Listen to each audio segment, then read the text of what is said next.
And Sharon, you were one of the 650 clergy who showed up for this really important event and sent this message. So maybe tell us a little bit about that experience and also just why you decided to go. Yeah, and I'm so moved and happy to be here. And I have to just echo what Tamara is describing. It is impossible to understand what it's like to be on the streets there without being there. And having been there, my heart just goes out to my colleagues like Tamar and the human beings who are trying to live a life there. And everybody is affected. I stayed with my nephew and niece and their kids. I mean, just try to explain to a 4-year-old what's happening when you take your kid to daycare and you watch these massive groups of armed militia. Even if you're completely uninvolved that moment in an anti-ICE action, because you're living your life as a young parent with young kids, and watching my great nephew, 4-year-old great nephew, just trying to understand what's going on. So just the level of horror, it's being in a dystopian nightmare there are not even enough words for it. And I'm a person of a lot of words. So the irony is the week before, I was leading a civil rights trip for family and friends to Atlanta, Selma, Birmingham, and Memphis. And while I had just taught all about King's letter after Bloody Sunday to invite clergy to Selma for what would be the third march in Selma after Bloody Sunday, and his words are so moving, and basically he understands he needs to have interfaith clergy from all over the country walking. And I get an email right after I taught that I get an email from March, the organization that Tamar mentions, which quotes the King words of invitation to clergy today, saying the moment has arrived where we need outsiders here. We need clergy. We need a vast display of moral and spiritual support. So, of course, there was no way I could say no. And being Emerita has its great advantages, which is I don't have to be at shul every Shabbos, so I could arrange this. And it felt like that was my moral obligation. So that was the weekend of King weekend. So this was, as Tamar said, the 22nd and 23rd.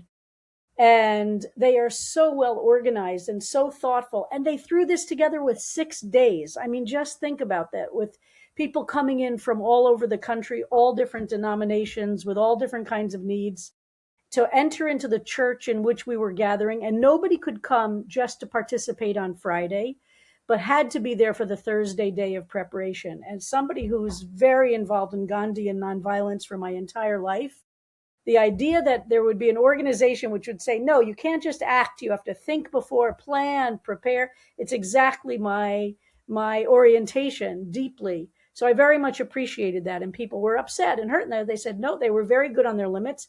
And when we entered the church, this is also a testimony to people from Minnesota. There were mountains of coats, of long underwear, of hats, of gloves, of socks, of boots that people from the Twin Cities donated for the weekend to clergy coming in from all over who were not so well prepared for the weather.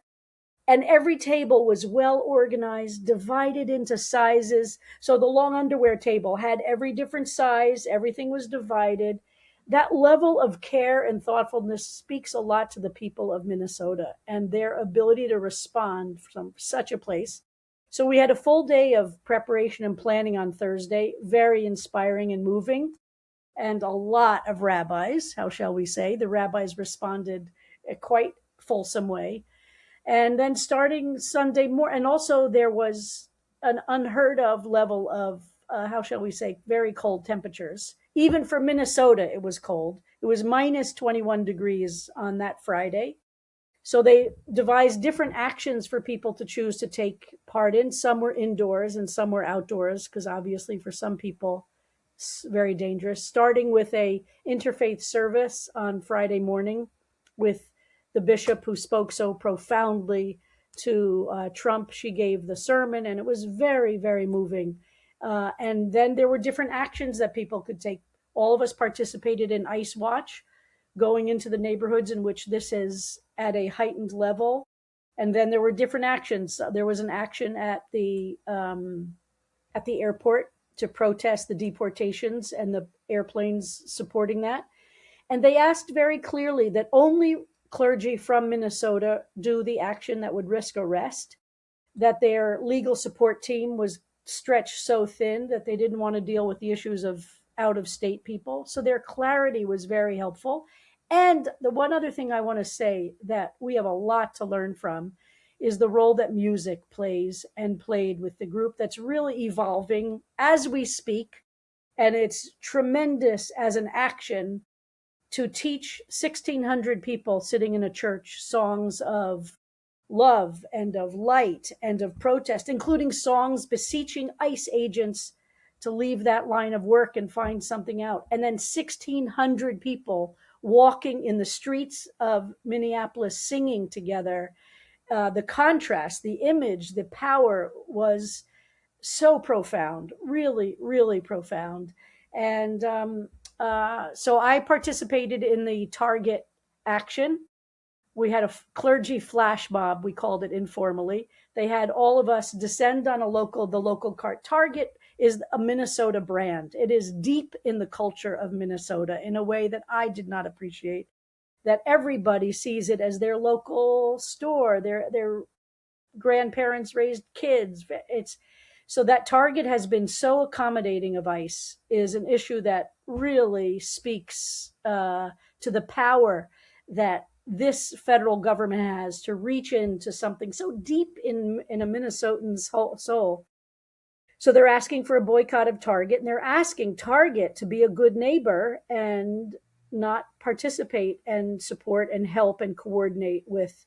So we did it. We spread out into the store so that we wouldn't be seen as a group, which, let's just say, all these New York rabbis and California, it was a little obvious. And then when the singers started singing, we all gathered in the atrium. Hundreds and hundreds of people gathered, and about 5 of us spoke about from a religious point of view, and it was real, and sang and spoke. And then we went to the rally that took place. They moved the rally indoors because of the minus 21 degree temperature.